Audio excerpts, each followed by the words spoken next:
ओम नमः शिवाय. नमस्कार मैत्रिणींनो, उषा किचनमध्ये तुमचं स्वागत आहे. आज आपण धणे जिरे पावडर बघायची आहे. धणे जिरे पावडर आपण डाळीमध्ये भाजीमध्ये घालतो. ती जरा घातली ना की रस्सा घट्ट होतो आणि चव खूप छान येते. त्याच्यामध्ये कसे धणे घ्यायचे, सफेद धणे नाही घ्यायचे, एकदम एकदम असे ग्रीन घ्यायचे. हा ग्रीन कलरचे घ्यायचे. हा ग्रीन कलर असला ना, हा नवीन धणे येते, जुने धणे नाही घ्यायचे.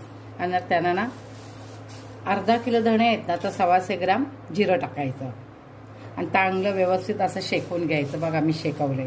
आणि त्याच्यामध्ये थोडीशी चवीपुरती अशी दालचिनी टाकायची, 20-25 लवंगा टाकायच्या, बाद्या टाकायच्या. बस तर ना त्या धण्या बोल.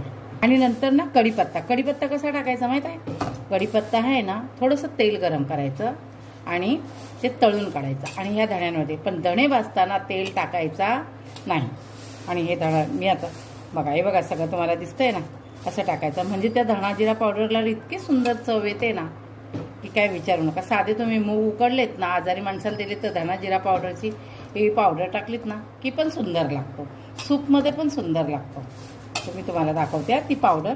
ही बघा, अशी ही धणा जिरा पावडर खूपच सुरेख होते. ही मी 250 ग्रॅमची केलेली आहे.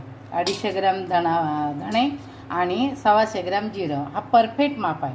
त्याच्यापेक्षा जिरं जर जास्त पडलं ना तर कडवट होते.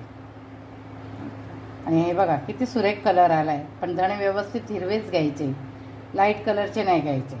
हा धणा जिरा पावडर तुम्ही बनवून बघा, किती सुंदर लागेल.